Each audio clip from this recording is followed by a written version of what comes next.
A girl is begging on the street. A man gives her 5 minutes of his time. In this world, time is currency. Humans stop aging at 25. After 25, your appearance never changes. But to stay alive, people have to find ways to add time to their lives. Whether it is working, gambling, or robbing, all of it adds time to the clock on your wrist. When your time hits 0, you die instantly. Time is money. Time is life. Will is just an ordinary guy. He has got less than a day left to live. This woman is 50 years old. She is Will's mother. She has got less than 3 days remaining. She has to use half her time to pay rent, 8 hours for electricity, and they still have loans to pay off to earn more time. The woman has no choice but to work 2 days straight at the garment factory. Will has to work too, just so they can keep living. They agree to meet at the bus stop in 2 days. Will's stuck doing the hardest labor just to survive. In such brutal living conditions, bars become a refuge for many. After work, Will heads to a bar. His buddy tells him, there is a rich guy inside, buying drinks for the whole place. The guy's got over 100 years on his arm. This kind of behavior is bound to attract time bandits. Before long, a gang of thieves bursts into the bar. All the other customers instantly scatter.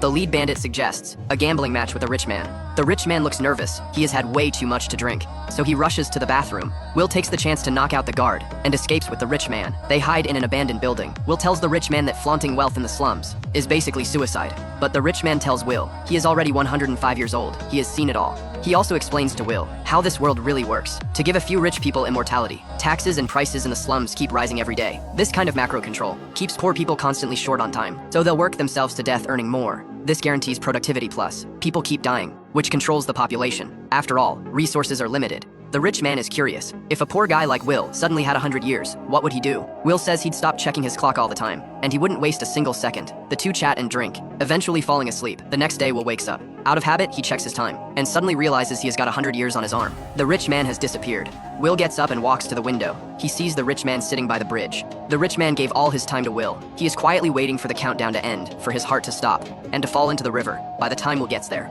all he sees is the rich man's corpse. Right above him, a camera has recorded everything. This is going to bring Will some serious trouble. That evening, Will's holding flowers, ready to surprise his mother. The bus arrives, but she doesn't get off. Will realizes something's terribly wrong. He runs toward his mother's workplace. Turns out, when the woman tried to board, she found the fare had jumped from 1 hour to 2. After paying off her mortgage, she only had an hour and a half left. Walking home takes 2 hours. She is in a death trap. The woman begs the driver to cut her some slack, to let her son pay the difference when she arrives. But company policy says no credit. The driver can't help.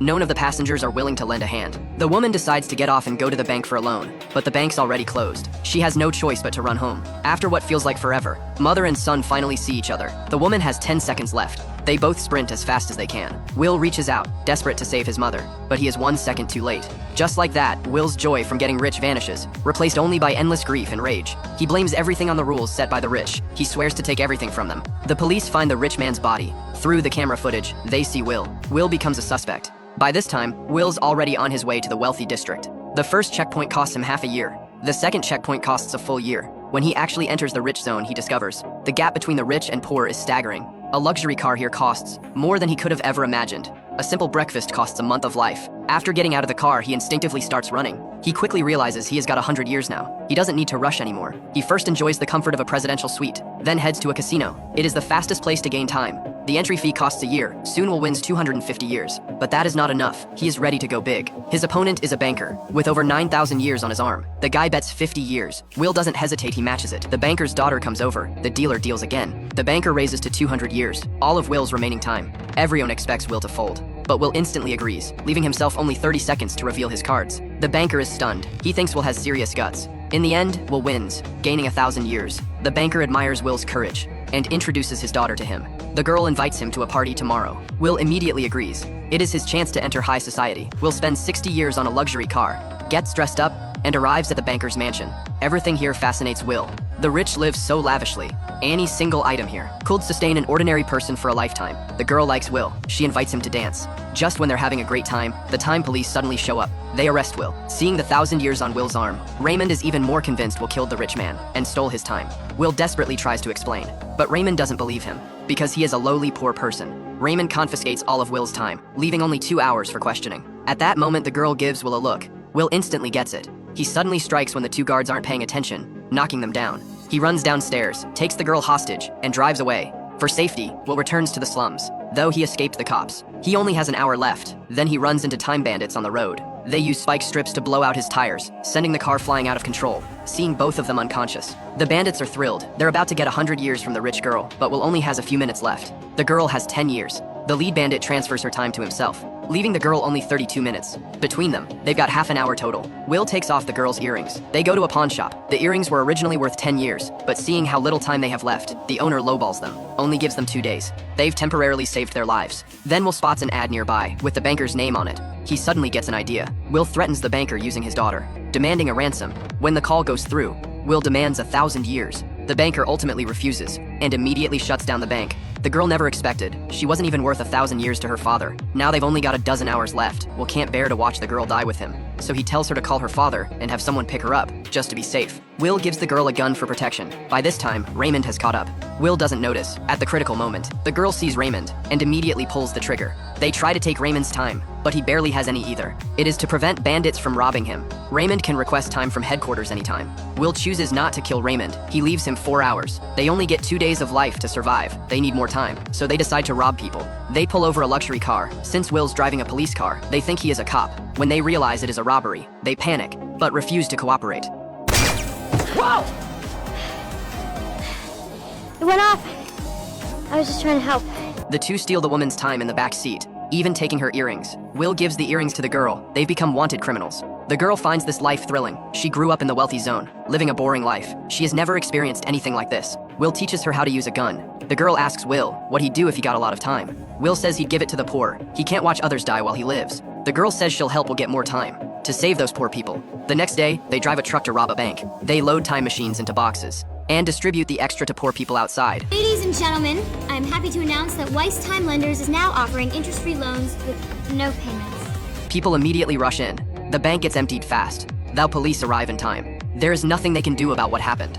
The time they took flows to the poor, throwing the currency circulation into chaos. With enough time now, people can finally buy guns for protection. They're no longer afraid of bandits. The bandits are furious. They think Will and the girl ruined their business, so they start hunting for them everywhere.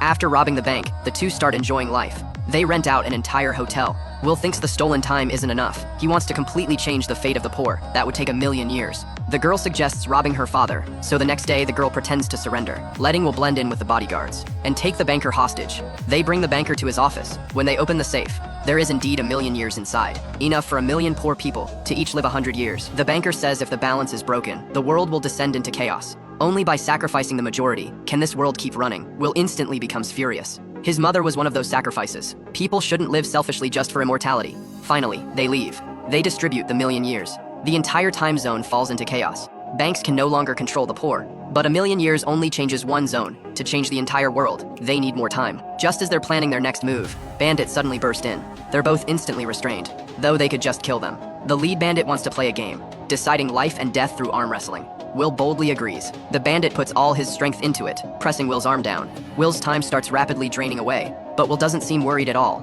Will's life enters countdown mode. The bandit leader thinks he has got this in the bag. He starts staring at Will's arm. The moment his attention shifts, Will suddenly pushes back, slamming the arm down.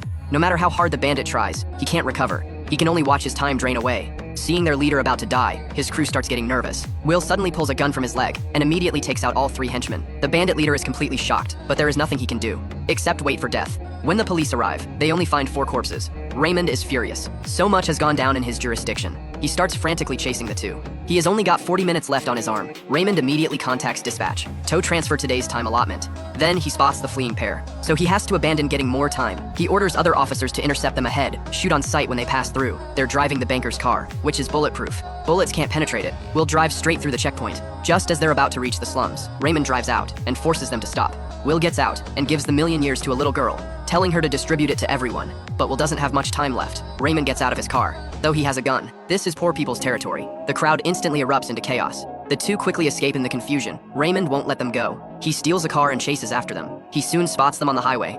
Stop! Raymond used to be from this zone too. He knows these roads inside and out. He once tried to change things like Will, but he failed. The brutal reality crushed him completely. He could only become a cop to maintain time order. After hearing this, Will slowly raises his arm. Raymond doesn't need to do anything. Will's about to die anyway. Raymond suddenly remembers something. He frantically looks at his own arm. He has only got 5 seconds left. He was so focused on chasing them, he didn't notice his time running out. The countdown hits 0. Raymond collapses instantly. They don't have time to celebrate. They've only got a few dozen seconds left. The nearest bank is 2 minutes away. They don't have enough time. unless they give all the time to one person, but neither is willing to sacrifice the other. To stay alive alone, just as they're about to accept their fate, Will suddenly notices Raymond's police car. With the time dispatch sent over, they frantically run toward the car. Finally, Will reaches it before his countdown ends. He takes a dozen minutes, then gets out and runs back. The girl's life has entered countdown mode. They reach out their hands and sprint toward each other. This time, fate is on their side. The girl doesn't end up like Will's mother. They both survive. After a million years flows into the slums, people start flooding into the wealthy zones. Factories shut down.